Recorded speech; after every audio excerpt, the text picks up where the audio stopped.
Hello, you watch Sabha TV. This is Breakfast News. I'm Rajat Kane. Here are the top headlines of the day. Demonetization exercise completes 50 days. Prime Minister Narendra Modi likely to address nation on New Year's Eve.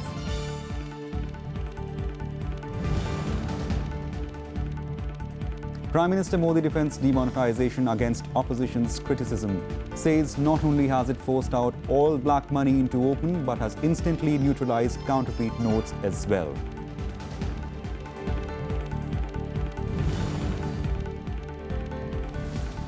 Cracks deepen in Samajwadi Party. Chief Minister Akhilesh defies party chief and his father Mulayam Singh. He declares his own list of 235 candidates for the upcoming UP elections.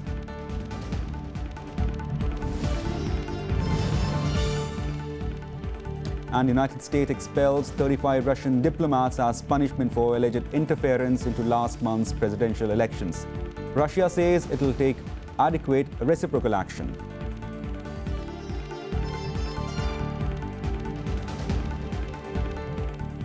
Prime Minister Modi is likely to address nation on New Year's Eve. According to media reports, the address is expected at 7:30 in the evening. Although it's not immediately known what the speech will be about, there is speculation that it will be a stock-taking of demonetization announced on 8 November. The Prime Minister had announced the government's surprise decision to demonetize Rs 500 and Rs 1000 notes in a stated aim to curb fake currency, black money generation and terror funding. The decision has deeply impacted the economy and normal lives of millions as it resulted in a continuing cash crunch.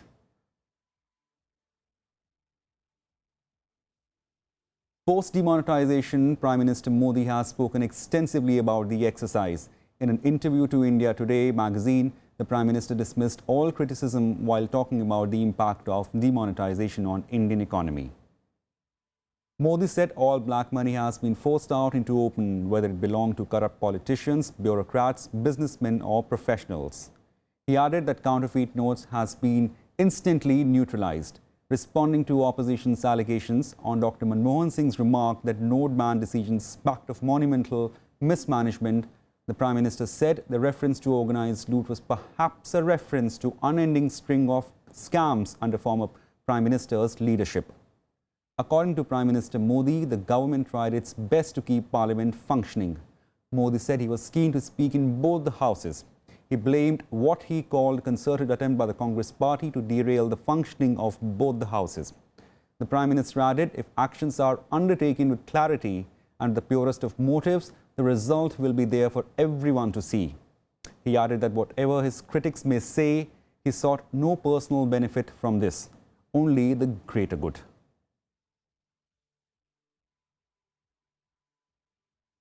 The government on Thursday emphatically asserted that Prime Minister's demonetization exercise had borne results. Various ministers, including Finance Minister Arun Jaitly, said that a critical part of the exercise to scrap high-value notes was now over. Jaitly's remarks follow the Congress party's announcement that it will launch a nationwide protest from January 6th on twin issues of note ban as well as charges of personal corruption against Prime Minister Modi. We are extremely grateful to the people of India who have, in very large measure, supported this move. The remonetization has substantially advanced.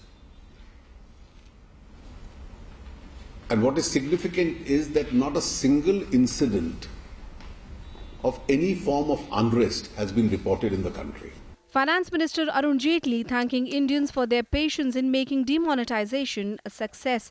Jaitly said the gross direct tax collection was now growing at a rate of 14.4% over last year. This growth rate was only 8.3% in the previous year. As the deadline to deposit old notes ends, senior ministers of the Modi government are out in full force to further the government's agenda. Arun Jaitly's interaction with the media followed another high-profile press conference by Union Ministers Piyush Goyal and Ravi Shankar Prasad. Amongst the currency which was in circulation on the 8th of November, a very large part has already been replaced and would continue to be replaced to the extent that the market requires that currency. More and more notes of rupees 500 are also being released into the market through the banking and the post office system. And therefore, we can now see a lot more currency coming into recirculation, which is enabling the banking system and the ATMs to further augment the supplies itself. जिस प्रकार से देश भर ने समर्थन दिया है, उसका हम भाजपा की तरफ से भारत की जनता का धन्यवाद करना चाहेंगे। डिमोनेटाइजेशन की जो सफलता है, ये सफलता सिर्फ सरकार की नहीं है, पूरे देश की सफलता है, पूरे देश की जनता की सफलता है। The government also plans to roll out a campaign to reach out to the masses over the demonetization move. The union minister's media interactions came after the Congress announced that it will launch a nationwide protest from January 6th. इस सारे मामले को लेकर नोटबंदी और प्रधानमंत्री जी के ऊपर जो भ्रष्टाचार के इल्जाम हैं, उनको लेकर एक देशव्यापी आंदोलन अब कांग्रेस पार्टी ने जनवरी माह में 3 चरणों में चलाने का निर्णय लिया है। और नोटबंदी से जो मुश्किलें उत्पन्न हुई हैं, उसको लेकर हमने कांग्रेस उपाध्यक्ष राहुल जी और कांग्रेस पार्टी ने 5 मांगे रखी हैं। झूठे बेबुनियाद आरोप लगाना आज के कांग्रेस की फितरत बन गया है। बहुत बेचैनी है क्योंकि नरेंद्र मोदी जी की सरकार ने देश को ईमानदारी से आगे बढ़ाने की एक बहुत बड़ी मुहिम ली है। बहुत दर्द हो रहा है उन्हें क्योंकि नरेंद्र मोदी जी की सारी रैलियां ऐतिहासिक हो रही हैं। The Congress and the BJP have been at loggerheads over demonetization since the announcement was made on November 8th. The government has defended its decision with numbers, even as it fights the Congress's allegations of corruption and misuse of power. Bureau Report, Rajya Sabha TV. The ordinance on demonetized currency imposes a minimum fine of ₹10,000 but doesn't propose jail term for those holding more than 10 junk notes. The draft ordinance, which will be sent to President Pranab Mukherjee for his assent, will come into force from December 31st. It provides for making holding of old 1,500 rupee notes after March 31st a criminal offence that will attract a fine of ₹10,000 or 5 times the cash held, whichever is higher. Those keeping the junk notes for study, research or numismatics purposes will be exempted from penalty provided they hold not more than 25 notes of such notes, irrespective of the denomination. The specified banknotes cessation of liabilities Ordinance 2016 states that people authorized by RBI or its agencies or those holding junk notes under direction of a court would also not be penalized. The deadline for deposit of old currency in banks or post office accounts expires today, but there is time till March 31st to deposit them at select RBI counters with stiff conditions. The RBI says the banking sector faces significant level of stress as its assets quality is deteriorating constantly. This is mainly due to the fact that gross non-performing advances with the banks have gone up to 9.1% in September from 7.8% in March. The Financial Stability Report of the RBI says that could make the banks risk-averse in near future as they clean up their balance sheets. It also indicates that the capital position may remain insufficient to support high credit growth.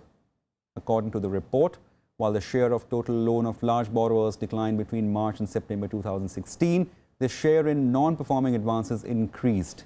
In such a scenario, if economic conditions deteriorate, the non-performing advances would also further increase.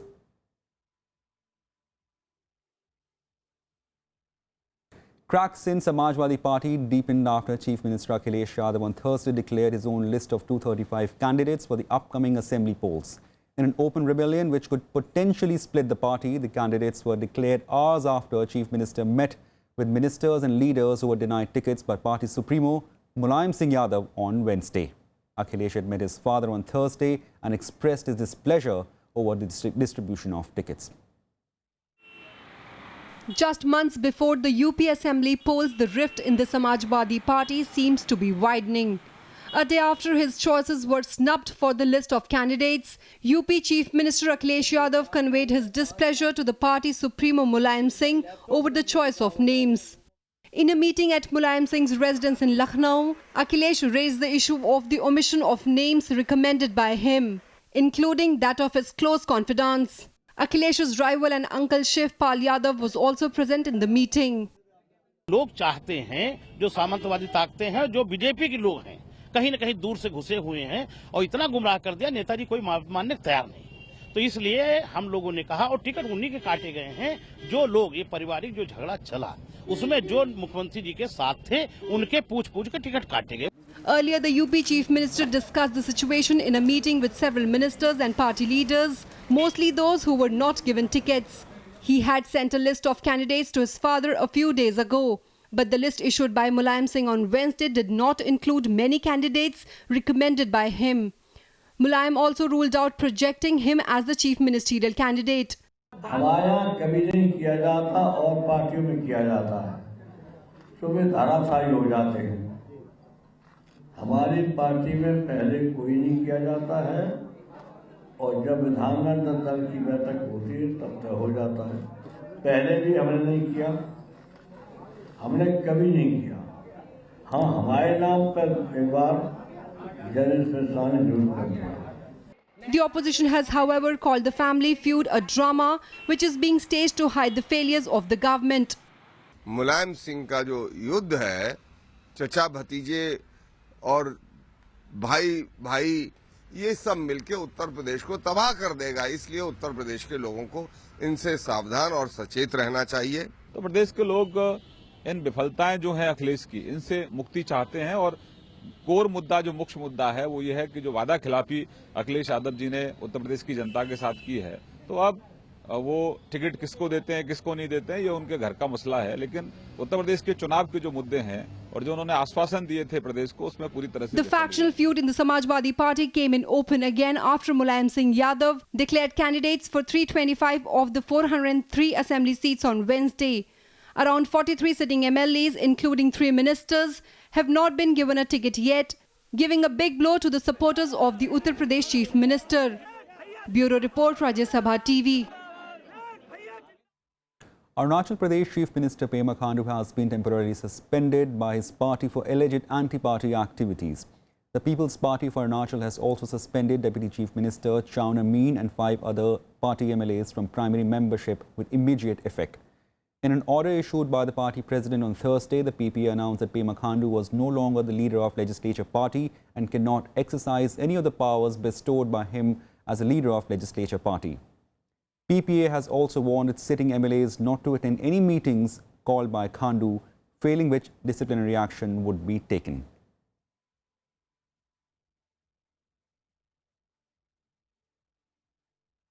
Joining us on the phone line is senior journalist Pradeep Kumar from Itanagar. Pradeep, what are the anti-party activities that Pema Khandu and 5 MLAs are being accused of? In fact, though the president of PPA, Kafa Bengia, has not specifically mentioned in the order what are the specific, but he said he was very satisfied with the anti-party activities for which he has taken this order for temporarily suspending the 7 MLAs, including Chief Minister and the Deputy Chief Minister. So, it is learned that there are meetings going on. There is groupism has begun among the PPA members, and with this groupism, meetings are going on for their next course of action. And PPA has not announced when its next meeting is going to be held for electing the new PPA leaders. Right, Pradeep. So, what does the present political instability means for the state? Like, is Pema Khandu still the chief minister, or is the state headed for a midterm poll? It would be very difficult. There are various possibilities. If the MLAs decide they are the authority, if they decide they are new leaders, it is acceptable by the party president. Certainly, the government would be there. Right. Whichever party, it will be very difficult to tell now. But midterm poll is also another possibility. Right, Pradeep. Thanks for that.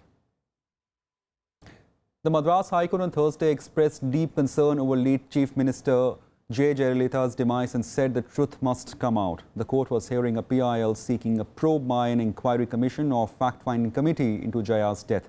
However, the ruling party, the AIADMK, has denied any mysteries surrounding her death. Weeks after the demise of former Tamil Nadu Chief Minister J. Lalita, the Madras High Court on Thursday raised doubts over the circumstances of her mysterious death. The court observed that the state government has failed to clear the doubts even after her death. It also asked several questions as to why Jayalalitha's body cannot be exhumed. The court was hearing a public interest litigation seeking the appointment of a judicial commission to probe into the death of the former AIADMK chief. The petition was filed by P.A. Joseph, an AIADMK worker. In response, the ruling AIADMK said that it had nothing to hide and everything is above board. Here also there are some mysterious circumstances, there are contradictions in the statements, and also the happenings happened on 4th and 5th. So all those things needs a judicial probe. For that purpose, taking a cue from the Calcutta High Court judgment, we have filed this. There's nothing wrong in it. It's everything plain, everything clean. 3 days before, Honorable Central Minister Mr. Venkaiah Naidu for a Tamil channel, Tandi channel, he gave a clear statement. He was telling very clearly all the medical treatment was done properly. Every day I used to go to the Apollo Hospital. Every day I used to give the report to the Honorable Prime Minister. The bench also issued notices to Prime Minister Narendra Modi, state and central governments for not revealing any information on her death. It has now posted the matter for further hearing on January 9th. Jayalalitha died on December 5th after over 2 months in Apollo Hospital. She was buried at the MGR Memorial on Marina Beach on December 6th. Bureau Report, Rajya Sabha TV. Time for a short break. More on the other side.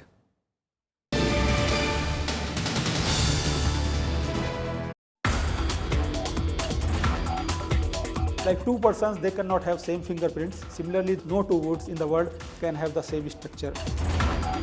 Our slogan is use more, grow more, because there is no material which can replace that wood. Latest work which the institute has done is wood polymer composites. Our purpose is to replace that plastic or reduce the use of plastic. Watch Eureka with Dr. S.K. Sharma, Senior Scientist at Institute of Food Science and Technology on Rajya Sabha Television.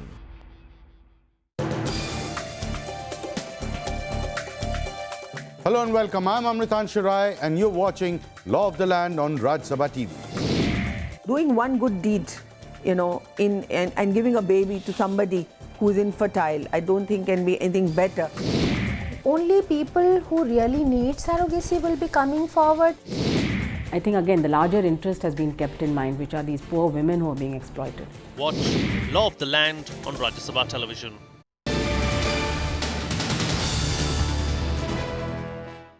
Welcome back. The 3-day Indian History Congress will conclude in Thiruvananthapuram today. The event was inaugurated by President Pranab Mukherjee on Thursday, where he expressed concerns over historians who tend to distort history. He also advised writers to maintain the authenticity of facts.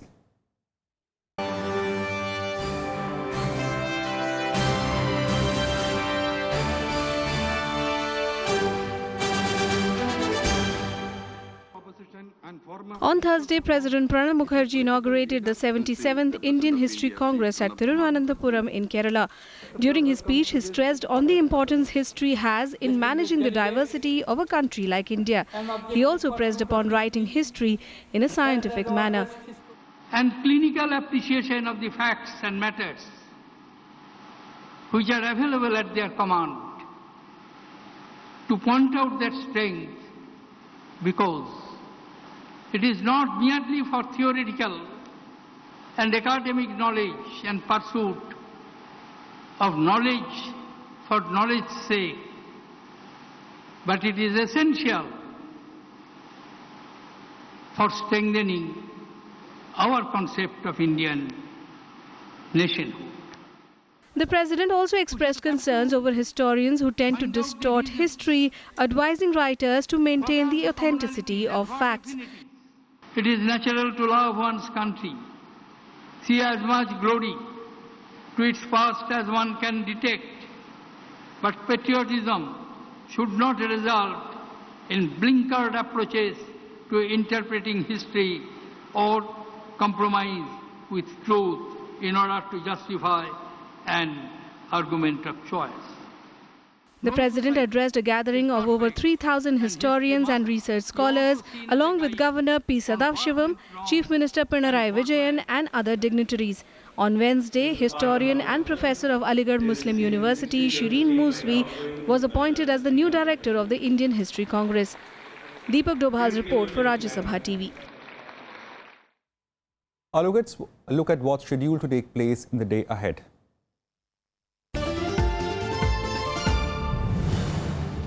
Prime Minister Modi will inaugurate Digi Dhan Mela in Talkatora Stadium today. With the digitization drive coming to a close, the government is gearing up to address the nation on the outcome and the way forward. He is expected to give a sense of how the digitization and cashless payment being promoted.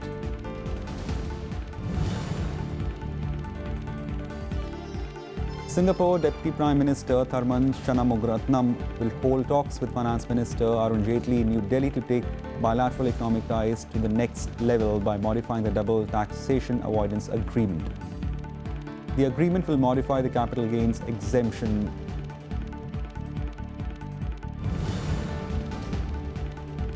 The National Stock Exchange will introduce new interest rate future contracts from today on 6-year government bonds maturing in 2022. The RF contract is based on 6.84% central government security maturing in 2022. The interest rate future contract is an agreement to buy or sell a debt instrument at a predetermined price. The United States expelled 35 Russian diplomats as a punishment for alleged interference into last month's presidential elections. They have been given 72 hours notice to leave the country. It will also close 2 compounds used for Russian intelligence gathering. US President Barack Obama had pledged to take action against Russia amid US accusations that it directed hacks against Democratic President nominee Hillary Clinton's campaign. The move follows calls from senior US senators to sanction Russian officials who are believed to have played a role in the hacking, which some lawmakers refer to as America's political Pearl Harbor.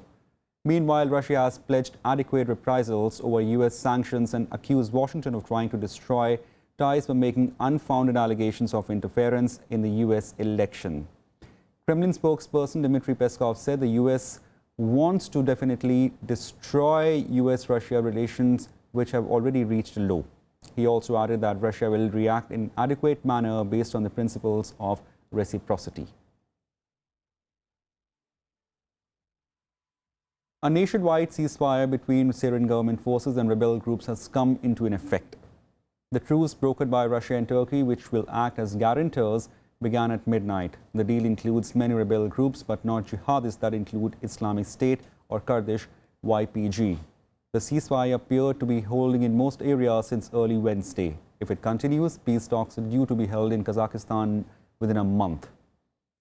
The Syrian Observatory for Human Rights, a UK-based group monitoring the conflict, said most of the country was calm in the first few hours of truce. However, it reported a clash between rebels and government forces in Hama province.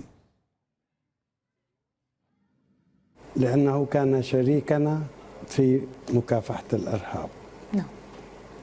وهذا الضامن أكد لنا أن كل خرق سيواجه. والفصائل التي لم توقع على هذا الاتفاق هي فصائل إرهابية. ثالثاً ستكون هناك آلية للرقابة. Let's take a look at some more international news in World Wrap. Iraqi security forces began the second phase of their offensive against Islamic State militants in Mosul, pushing from 3 directions into eastern districts, but the battle has been deadlocked for nearly a month. US-backed forces have retaken a quarter of jihadists' last major stronghold in Iraq in the biggest ground operation there since 2003 US-led invasion to topple Saddam Hussein.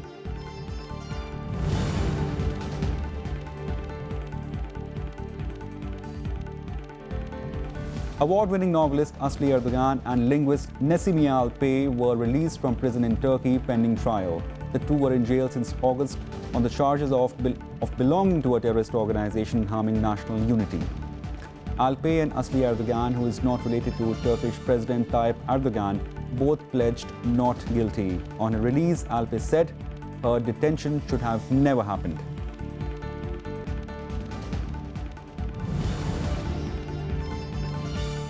At least 40 people, including several children, were killed in airstrike targeting rebel-held territory in eastern Ghouta suburbs of Damascus. According to Syrian Observatory, airstrikes on Arbil killed 3 children and 2 adults, injuring several others. 7 children were killed in several parts of eastern Ghouta in an escalation of attacks on the area.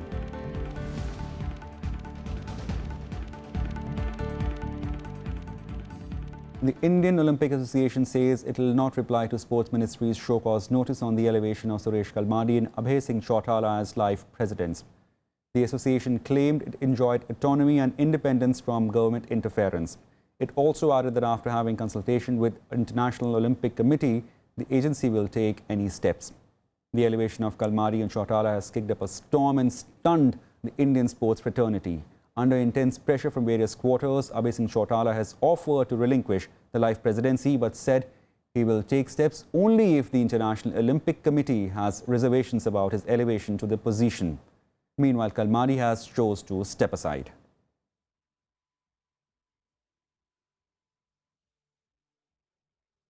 That's it for now. Thanks for watching Rajya Sabha TV.